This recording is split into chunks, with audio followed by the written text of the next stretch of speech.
Buenos días, hermanos. Vamos a empezar nuestra reunión y vamos a empezar pues presentándola para que en esta tarde el Señor bendiga a su iglesia y bendiga a todos aquellos que también por primera vez tal vez puedan sintonizar este medio y ver y escuchar lo que aquí se va a decir en esta tarde. Señor, te damos gracias y queremos pedirte que tú bendigas a tu iglesia, Señor, y que tú bendigas a todo aquel que está escuchando, Señor, tal vez a lo mejor por primera vez o reiterada vez también y se haya metido en este canal. Señor, que tú nos hables, que tú bendigas todo lo que se haga, que tú bendigas los cánticos, que tú bendigas tu palabra, Señor, y que todo tú grandemente sea glorificado. Gracias te damos en tu nombre, Jesús. Amén. Amén, lo dicho, muy bienvenidos y vamos ahora con la alabanza para sentirnos con la libertad de poder también levantar nuestra voz para adorar y bendecir el nombre de Dios. Que el Señor nos bendiga en esta tarde.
siempre estás sobrando, siempre estás sobrando. Aunque no pueda ver, estás sobrando, aunque no pueda ver, estás sobrando, siempre estás sobrando, siempre estás sobrando. Abres camino, haces promesas, luz en tinieblas, mi Dios, así eres tú.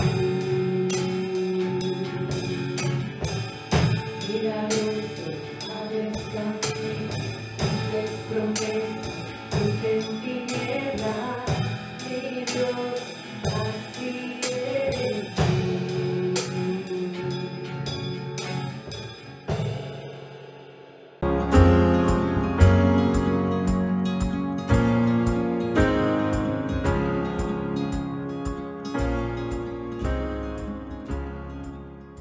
Todos, y vamos a dar paso a la palabra en esta mañana y vamos a orar para el mensaje de hoy, para que el Señor lo guíe, ¿verdad? Porque es lo que queremos, que el Señor lo guíe, a pesar de que estamos dando un ciclo, el ciclo de las cartas a las iglesias, a las 7 iglesias, que pienso que esto es muy importante porque son cosas que tenemos que conocer todos y que también están hablando en nuestro corazón. Ya sabéis que estos mensajes hablan de unas maneras determinadas, hablan de una manera histórica, porque pasó todo en un proceso histórico, en el cual la Iglesia les ha dado un mensaje determinado, habla a la Iglesia, todas estas cartas hablan a la Iglesia de hoy, y a la misma manera que habla a toda una iglesia, que puede ser esta congregación o puede bien ser otra congregación, habla también a cada individuo de una manera particular y peculiar.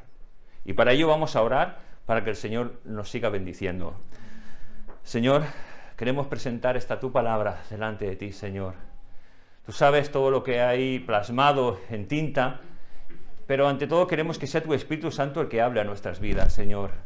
Porque si tu Espíritu no habla, Señor, es en vano lo que podamos decir. Y queremos, Señor, que todo lo que se exponga en esta mañana sea dirigido por tu Espíritu Santo. Amén. Que hable a todos nosotros, Señor, conforme a tus grandezas, Señor, conforme a tus riquezas en gloria, Señor. Que así tú nos hables, Señor, y toques y bendigas nuestras vidas, Señor. Gracias te damos en tu nombre, Jesús. Amén. Amén. Amén. Estamos todavía en la iglesia de Pérgamo. Como sabéis, la iglesia de Pérgamo la empezamos en la iglesia hermana de Santa Perpetua, seguimos el mensaje aquí y espero acabar ya Pérgamo en esta mañana con la ayuda del Señor. Y para ello voy a mirarla ahora, vale, es para saber el tiempo que dispongo. Para ello vamos al libro de la Revelación o libro de Apocalipsis, en el capítulo 2, y vamos a leer a partir del versículo 12. Es la carta, el email, en tiempos modernos, el mensaje, el WhatsApp, destinado a la iglesia de Pérgamo, como queráis llamarlo, porque es un mensaje. Dice así: y escribe el ángel de la iglesia en Pérgamo, el que tiene la espada aguda de 2 filos, dice esto: yo conozco tus obras y donde moras, donde está el trono de Satanás, pero retienes mi nombre y no has negado mi fe, ni aun en los días en que Antipas, mi testigo fiel, fue muerto entre vosotros donde mora Satanás. Pero tengo unas pocas cosas contra ti, que tienes ahí a los que retienen la doctrina de Balaam, que enseña a Balac a poner tropiezo ante los hijos de Israel, a comer de las cosas sacrificadas a los ídolos y a cometer fornicación.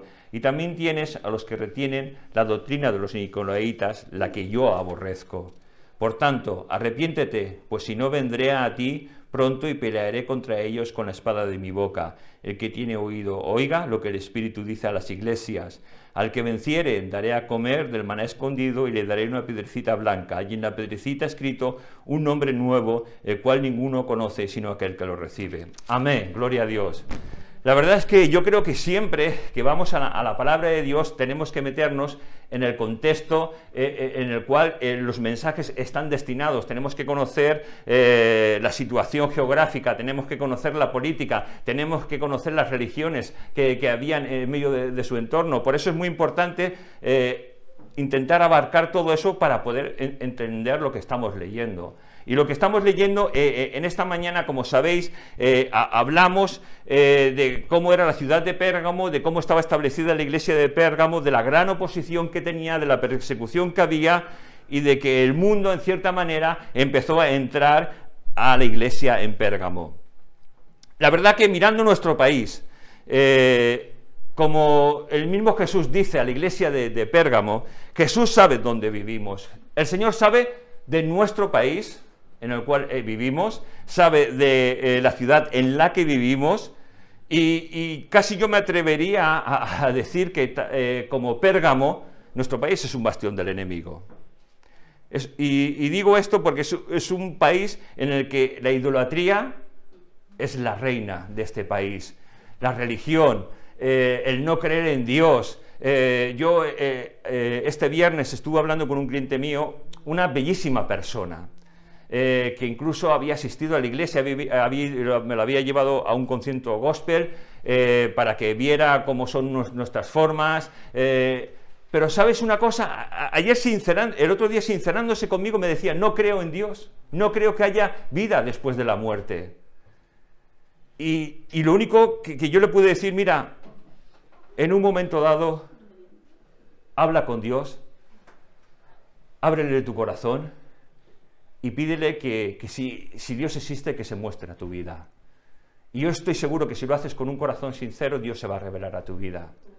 No sé lo que haría, ni lo que hizo, pero el mundo que nos rodea está lleno de excelentes personas, de muy buenas personas, incluso hasta muchas veces diría mejores en actitud que muchos de nosotros.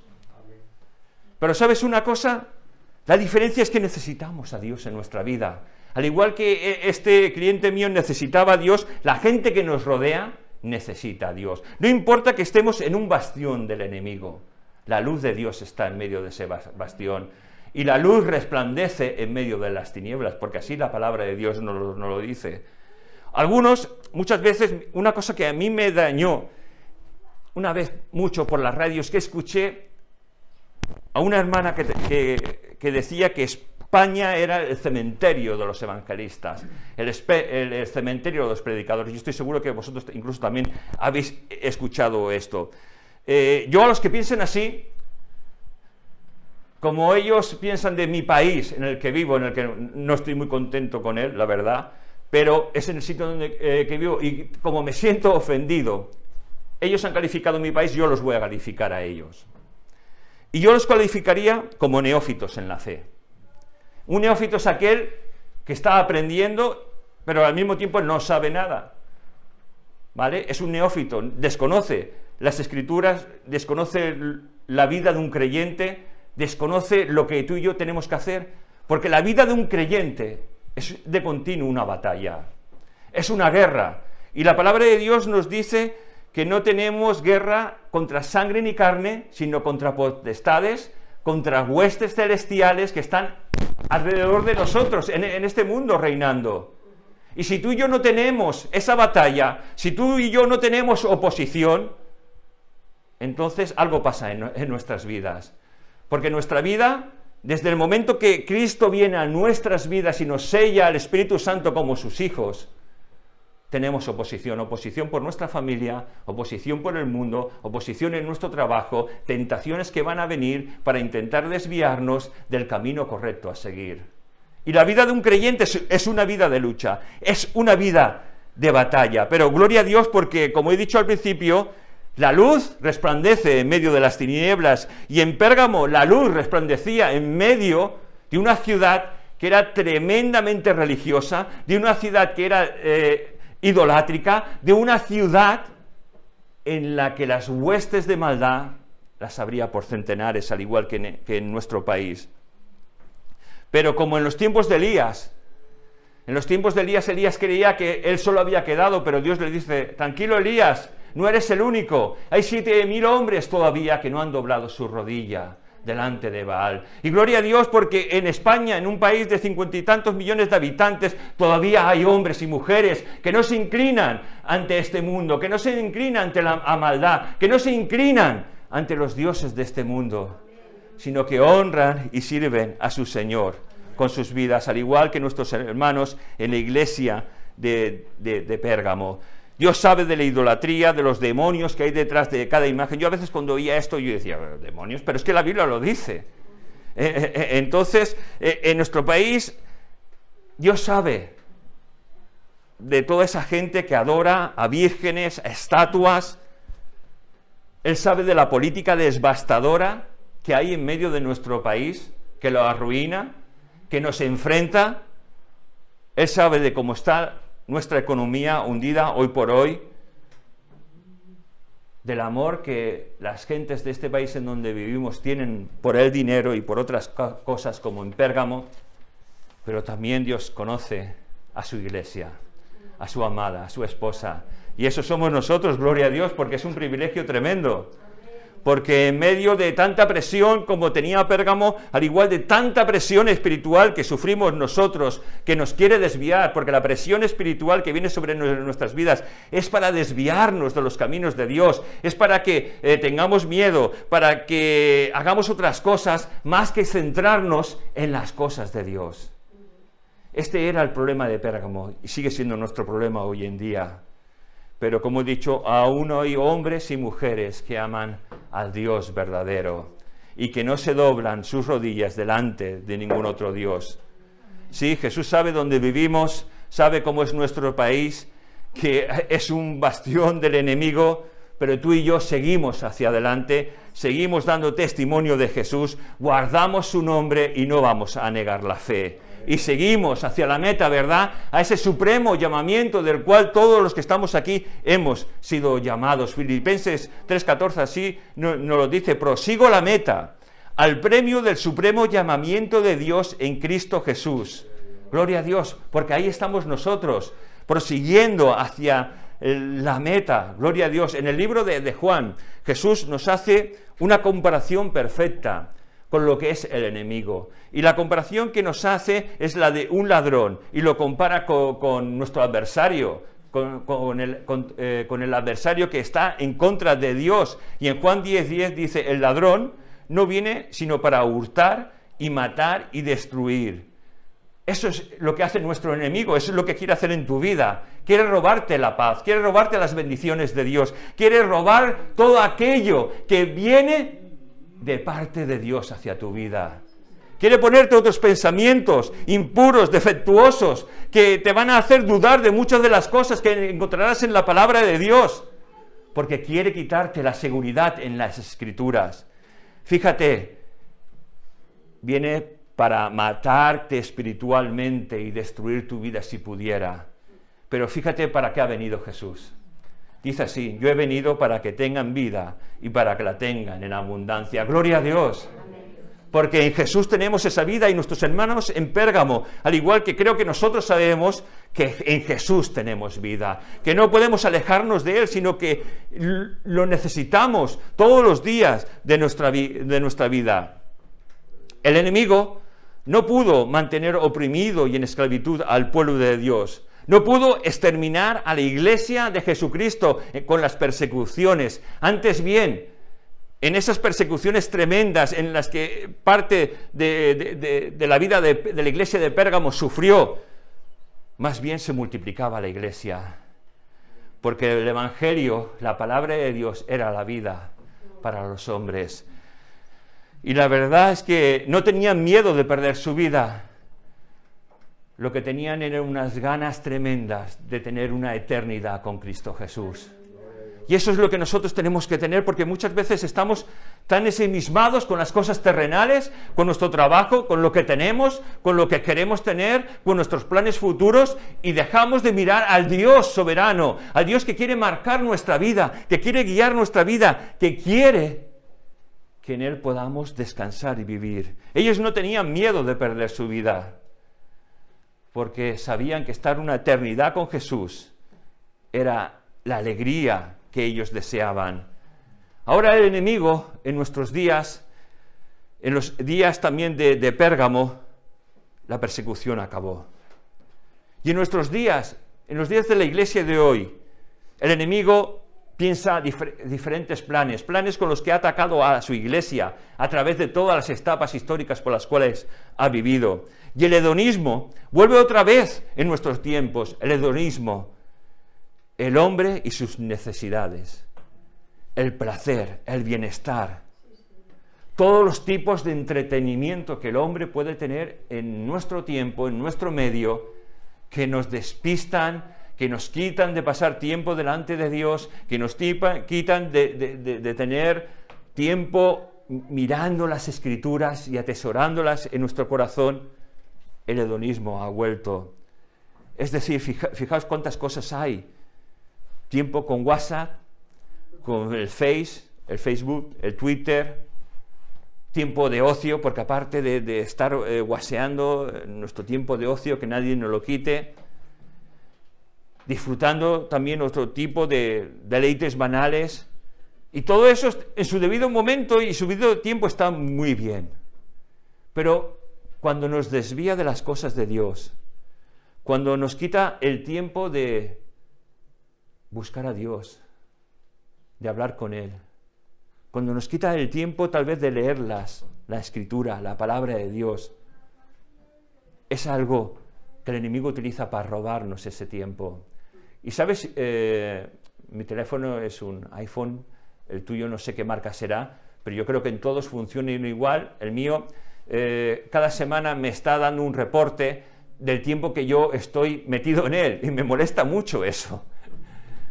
Yo no lo miro, porque no quiero saber el tiempo que estoy, porque yo mi móvil lo utilizo para el trabajo, para enviar emails, para contestar a clientes, también para las cosas de la iglesia, pero no quiero mirarlo, porque sé que tal vez paso mucho tiempo mirando mi teléfono. Yo no sé el tiempo que tú pasas mirando tu teléfono, pero yo creo que si tú te metes y buscas el tiempo en el cual estás utilizando, verás el tiempo semanal que tienes. Demasiado tiempo, creo yo. Pero bueno, que Dios nos ayude a saber aprovechar nuestro tiempo como nuestros hermanos de Pérgamo sí sabían aprovechar, porque estamos en tiempos duros, difíciles, ¿verdad? Y que Dios nos ayude. Dice así: pero retienes mi nombre y no has negado mi fe, ni aun en los días en que Antipas, mi testigo fiel, fue muerto entre vosotros, donde mora Satanás. Los hijos de Dios, los verdaderos hijos de Dios, vamos a tener oposición de este mundo. Este mundo es hostil a los hijos de Dios. Y el ser un hijo de Dios, como muy bien sabían nuestros hermanos de Pérgamo, es ir contracorriente, es ir en contracorriente del sistema ideológico, del sistema religioso, del sistema que quiere influir en nuestras vidas, en nuestros pequeños, en nuestros hijos, en nuestros adolescentes. Todo un sistema diseñado por los gobernadores de este siglo. Y cuando me refiero a los gobernadores de este siglo, no me refiero a un presidente de gobierno, me refiero a esas huestes de maldad que no se ven, que influyen sobre los gobernadores de nuestro país, sobre el presidente de este país, para que se incline a que la gente desvíe su corazón de las cosas de Dios. Por eso la Biblia nos dice que tenemos que orar por nuestros gobernantes. Sí, la Biblia nos lo dice. A mí no me gusta mi presidente de gobierno. Si me ven, me llevan a la cárcel. Pero tengo que orar por él, para que Dios le guíe, para que Dios le dé inteligencia, para que Dios bendiga su vida, para que Dios lo utilice para gobernar sabiamente y bendecir este país. Es nuestro deber. Los hijos de Dios, los hermanos de Pérgamo, al igual que nosotros, sabemos que nuestra vida está escondida en Cristo Jesús. Porque si vivimos, para el Señor vivimos, ¿verdad? Y si morimos, para el Señor morimos. Así pues, sea que vivamos o que muramos, dice la palabra, del Señor somos. Gloria a Dios. Qué maravilla, ¿verdad? Del Señor somos. Esto es una promesa bendita de Dios. gloriosa, ¿verdad? Y esto lo sabía muy bien nuestro hermano pastor de la iglesia de Pérgamo. El pastor de la iglesia de Pérgamo se llamaba Antipas. Y ¿sabes una cosa? A veces Dios quiere honrar a los hombres. Y Dios quiso honrar a este hombre, poniendo su nombre aquí en el libro de la Revelación, en el libro de Apocalipsis. Y reflejar que hubo un siervo de Dios, como todos nosotros, el pastor principal de la iglesia en Pérgamo, que dio su vida por amor a Jesucristo. Fijaos, cogieron a Antipas y torturándole le dijeron para que volviera atrás, para que pudiera quemar un poco de incienso y simplemente inclinarse. Con esto le iban a salvar la vida. Pero le dicen, Antipas, el mundo entero está en contra de ti. Adora a Esculapio. Ya sabéis que Esculapio era el dios de la sanidad. Pero Antipas dijo, entonces yo estoy contra el mundo entero. Qué testimonio, ¿verdad? Y lo mataron torturado en el toro de Falaris. Y tenemos una imagen que quiero que pongamos, porque a veces cuando se habla de tortura no se puede apreciar la maldad tan grande que tiene el ser humano. Mirad, esto era el toro de Falaris. Se metía a la persona por arriba y por debajo donde veis la leña se quemaba. Se moría, uno moría cocido vivo dentro. ¿Puedes pasar a la siguiente imagen? ¿Veis? Es lo que se solía hacer. Algo terrible, ¿verdad? Y nuestro hermano dio su vida por Jesús. Y la iglesia en Pérgamo, antes bien de amedrentarse, de tener miedo, de dispersarse, siguió predicando la palabra de Dios, confiando en aquel que les había salvado, confiando en Jesucristo. ¡Qué maravilla!, ¿verdad? En nuestros tiempos nos sentimos oprimidos por tantas cosas, decimos, Señor, ayúdanos, y nuestros hermanos daban la vida tranquilamente, confiando en aquel que les había redimido. Gloria a Dios, ¿no? Hermanos, no podemos tener amistad con este mundo. Estamos de peregrinación, estamos de camino a casa. La verdad es que las canciones antiguas tenían una enseñanza y un mensaje muchas veces para la iglesia. Yo creo que ese mensaje y esas enseñanzas se ha perdido. Antes había una canción antigua que decía, camino voy a Canaán. Si mi padre no quiere, no me importa a mí, yo voy a Canaán. Y así, si mi padre, mi hermano, mi tío o mi jefe, pues yo sigo a Canaán.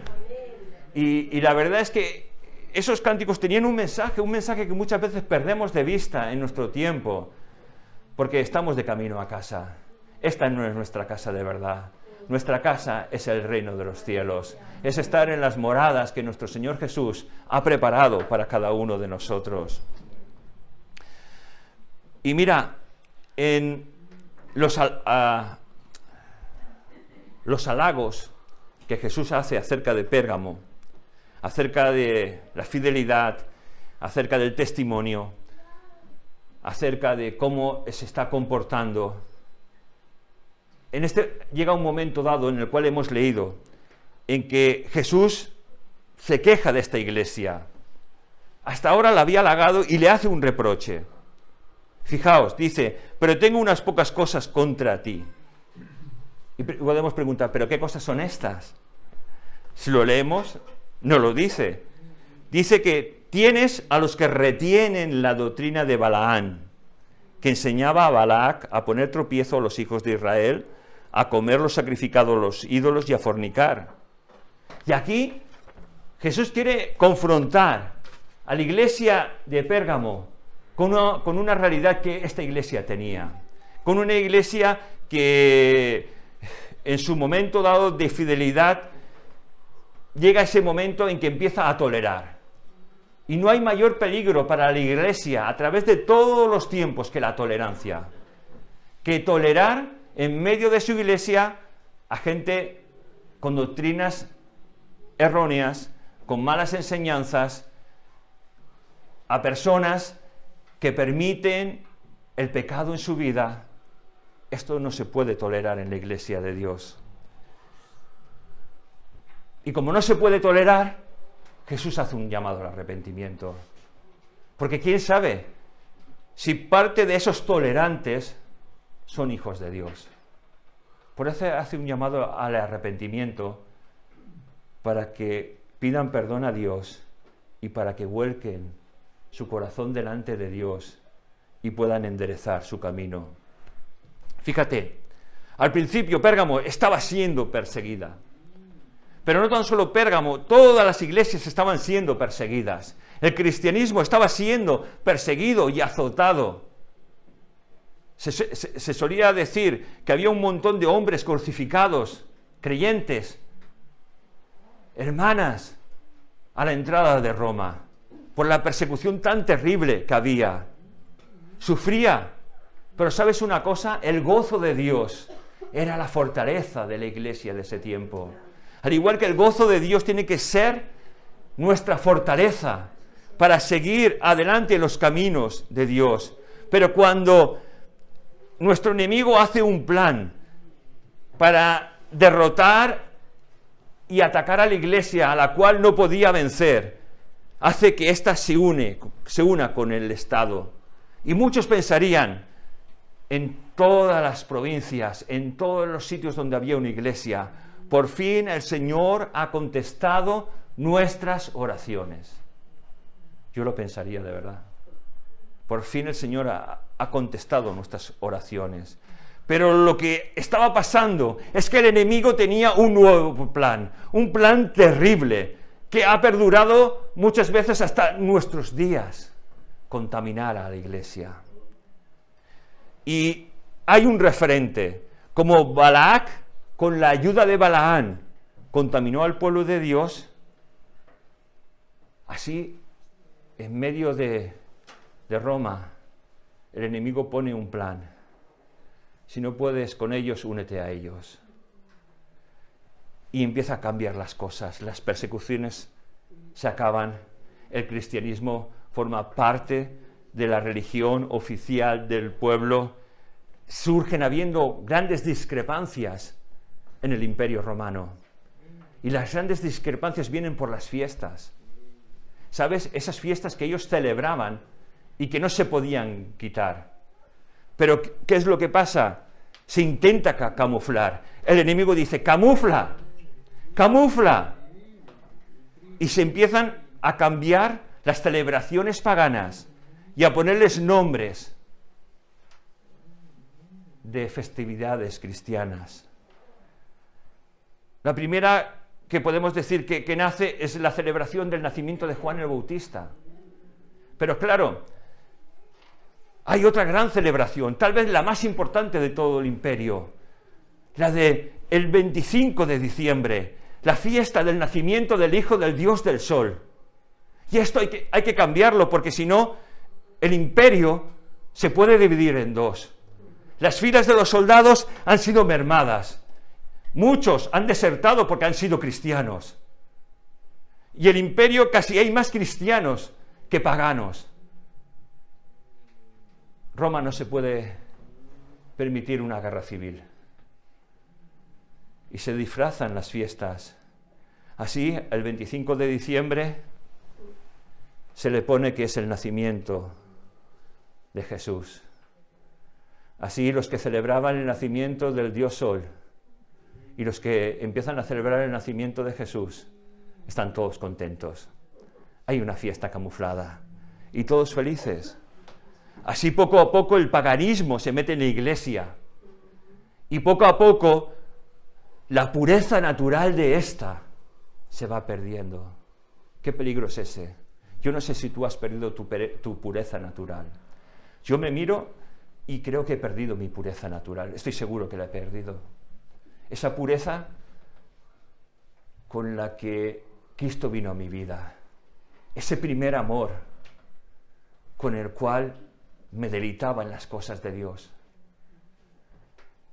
No sé en qué momento de mi vida lo he perdido, pero sé una cosa, que tengo que recuperarlo, que tengo que volverme a Dios y cada día pedirle, Señor, devuélveme mi primer amor, devuélveme mi pureza natural, porque se ha contaminado. Si es así, te invito también a que todos los días ores por ellos, para que vuelvas a tu pureza natural, como la Iglesia tiene que volver a su pureza natural. En Pérgamo, la Iglesia ahora tolera las doctrinas perversas que intentan quitar esa pureza natural. La doctrina de Balaam, ¿sabes? La encontramos en los capítulos 22 del 22 al 25 del libro de Números. La verdad es que los enemigos de Israel quieren destruirlo y cogen a cierto profeta, al profeta Balaam. Yo creo que todos los conocéis. Es el de la burra. ¿Sí? Ahora todos ya sabéis quién es Balaam, ¿no? El de la burra que habló. Y este es pagado por los enemigos de un rey, el rey de Moab, Balac. Por eso nos dice que Balaam enseñó a Balac a poner tropiezo a los hijos de Israel. La verdad es que Balaam quería maldecir, porque el rey Balac le pagó dinero, quería maldecir a Israel, pero este no podía. Lo único que podía era bendecir al pueblo de Dios. Hijos de Dios, no hay maldición que pueda venir contra los hijos de Dios. Muchas veces en nuestras supersticiones, es que me han maldecido y en mi casa hay una serie de males y no levanto cabeza. Hijo de Dios, si eres un hijo de Dios, la sangre del Cordero de Dios te ha limpiado de todo pecado. Eres una nueva criatura y estás bajo la cobertura de Dios. Y sabes, no hay enemigo que pueda hacerte daño si Dios no lo permite. Gloria a Dios por ello, ¿verdad? Y sabes, como solo puede que bendecirlos, llega el momento en que entonces le da las ideas al rey Balac para que sepa lo que hacer. Pero aquí, hermanos, Dios nos quiere enseñar algo muy importante en esta mañana. Y esto tan importante es que el poder de Dios no está al antojo del hombre, está al antojo de Dios. Dios utilizó a un Balaam para enseñarnos. Pero ¿sabes una cosa? Dios puede utilizar vasos de honra y vasos de deshonra. Dios puede utilizar a un profeta que tal vez conocía el camino de Dios, pero que no era un hijo de Dios. Y Dios puede utilizar un vaso de deshonra, porque a Dios le agrada y porque Dios así lo designa. Pero viendo que este Balaam no puede maldecir, hay un plan B. Siempre el enemigo tiene un plan A, B, C, D, F, G, tiene todo el abecedario de planes. Porque cuando falla en uno, vuelve a otro. Y sabéis una cosa, a lo mejor nosotros ya estamos en la Z, hemos vencido una serie de planes del enemigo y vuelve la A. Y sabéis lo que pasa, que en la A nosotros caemos, porque somos así. Pero Dios también nos levanta. Gloria a Dios por ello. Ese plan B, utilizar la sensualidad, el sexo, para hacer pecar a los hijos de Dios. Utiliza la fiesta de Baal Peor, el dios de las moscas, o algo así, significa. Y induce al pueblo de Dios a comer lo sacrificado a los ídolos, a fornicar con las hijas de Moab, y éstas seducen a los hijos de Dios. Pero Dios, que anda en santidad, no puede tolerar el pecado. No lo puede tolerar. Lo puede tolerar durante un tiempo. Y a su debido tiempo, o hemos recapacitado y nos hemos vuelto a Dios, o vendrá un castigo de parte de Dios para enderezar nuestras vidas. Aunque, fijaos lo que pasa, que en Israel, por ese pecado, por esa desobediencia de andar en pureza y en santidad delante de Dios, nos dice que 24.000 hombres, por una plaga, mueren. Pero aún así, es como siempre, aún quedan hombres con el temor de Dios. Ahí está Moisés, ahí está Aarón, ahí están los levitas, ahí está un sinfín de pueblo que no se ha contaminado. Fíjate, si voy a leer Números, capítulo 25, versículos del 1 al 3 y del 5 al 9, no cal que los busquéis.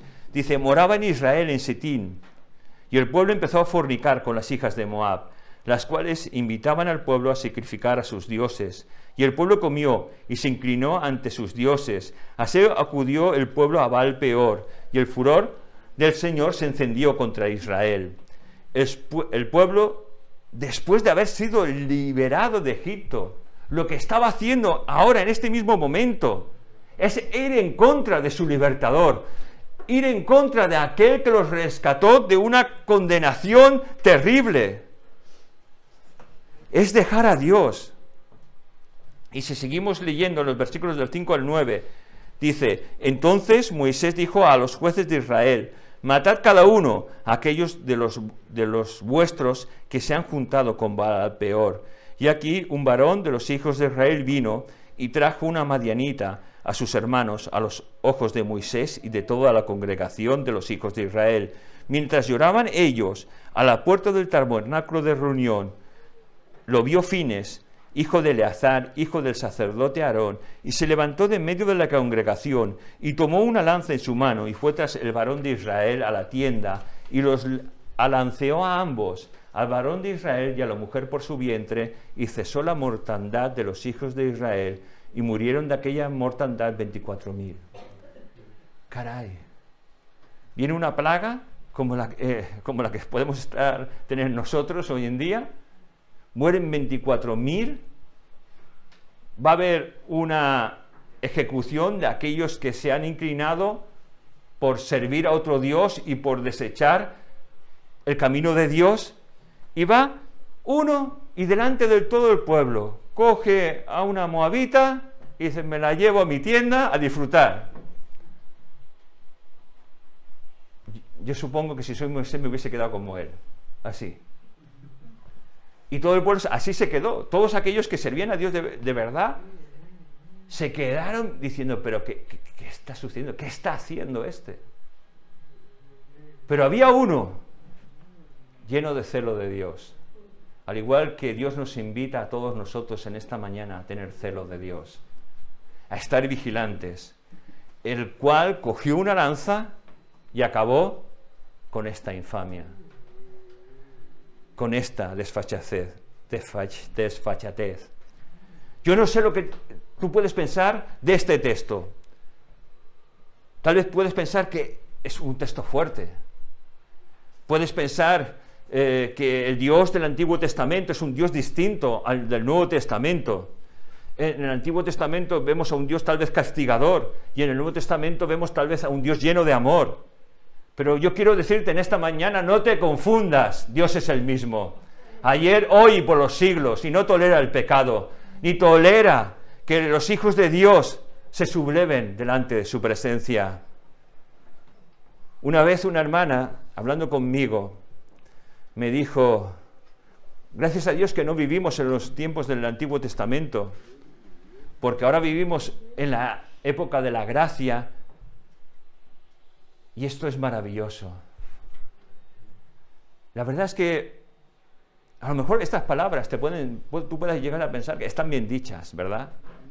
Pero estas palabras son una aberración ante los oídos de Dios y ante cualquiera que sea un hijo de Dios. Porque Dios no puede cambiar, Dios es inmutable. Y la gracia de Dios ha existido desde el principio al fin. Y el amor de Dios es inmutable, no cambia. Y el amor de Dios y la misericordia de Dios ha sido por la eternidad. ¿O es que Israel no tenía una oportunidad de volverse a Dios? Pero el hombre prefiere más bien andar en sus placeres y deleites antes de que servir a Dios. Que Dios nos ayude, ¿verdad?, a ser esos hombres y esas mujeres que aman y que quieren glorificar a Dios con su vida, no deshonrando ni a Dios, ni a Moisés, ni a ninguna congregación. ¿Sabes? Dios iba a destruir el pueblo de Israel. Pero por esta acción, la bendición de Dios de nuevo se vuelve a caer sobre el pueblo de Israel. Números 25:11. Y para acabar ya en esta mañana, porque no hemos podido acabar, lo siento.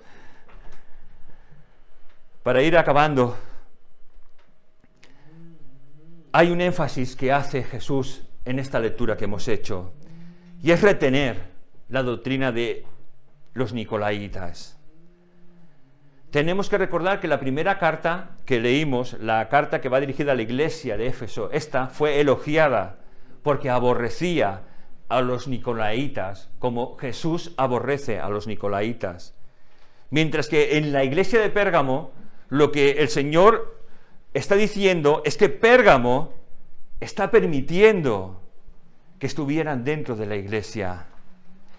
Y como he dicho antes, no podemos permitir que nada extraño se meta dentro de la iglesia para traer confusión. Porque cuando la confusión existe por nuestra forma de ser, empezamos a dudar, empezamos a ver cosas donde no las hay y no podemos permitir que nada se meta en la iglesia. Fíjate, Jesús está diciendo que aborrece la doctrina de los nicolaitas. Y aborrecer significa sentir un gran rechazo o una gran antipatía. Es lo que Jesús siente. Este era el sentir de Dios. ¿Cuál es nuestro sentir acerca del pecado? Acerca de permitir ciertas cosas. ¿Aborrecemos el pecado o jugamos con él? ¿Aborrecemos el pecado o permitimos ciertas concesiones en nuestras vidas? Vamos a acabar aquí haciendo una oración, pidiéndole al Señor que nos ayude en nuestro caminar como hijos de Dios, porque necesitamos hoy en día más que nunca su ayuda. Acababa este mensaje, y lo voy a adelantar, acababa este mensaje con una pregunta o con una frase. No es como hemos empezado nuestra carrera, es como la vamos a acabar. Que Dios nos ayude a acabarla. ¿Os acordáis? No sé en predicación fue que puse una carrera de una chica que ésta se cae, queda la última, pero a pesar del dolor, empieza a correr y llega a la meta, la primera. Hermanos, que a pesar del dolor que pueda haber muchas veces en nuestras vidas, a pesar de las caídas que podamos tener, a pesar de la desobediencia muchas veces, podamos levantarnos en el nombre de Jesucristo y seguir hacia la meta. Vamos a orar. Señor, te damos gracias por esta tu palabra. Gracias porque nos alientas a proseguir hacia la meta, Señor, hacia ese supremo llamamiento que todos tus hijos tenemos, Señor. Y queremos pedirte que tú nos ayudes, que tú nos des fuerza, Señor. Que perdones nuestros pecados, que nos limpies de la contaminación, que perdones nuestras concesiones al pecado y que nos ayudes a vivir vidas que te honren y que te glorifiquen, Señor. A vivir vidas llenas de celo, llenas de temor santo. Señor, ayúdanos, Señor, porque tan fácilmente nos desviamos, pero pedimos que tú tomes el control de nuestras vidas, de nuestros sentimientos, de todo nuestro ser, para que tú te glorifiques en nosotros, Señor. Gracias por nuestras casas, por nuestras familias, gracias por nuestras iglesias, Señor. Gracias por tu iglesia, gracias por habernos salvado y redimido. Recibe todo el honor y toda la gloria, Señor. Y te pedimos, Señor, que en tu gracia tú nos impartas misericordia. Gracias te damos en tu nombre, Jesús. Amén. Amén. Que el Señor nos bendiga.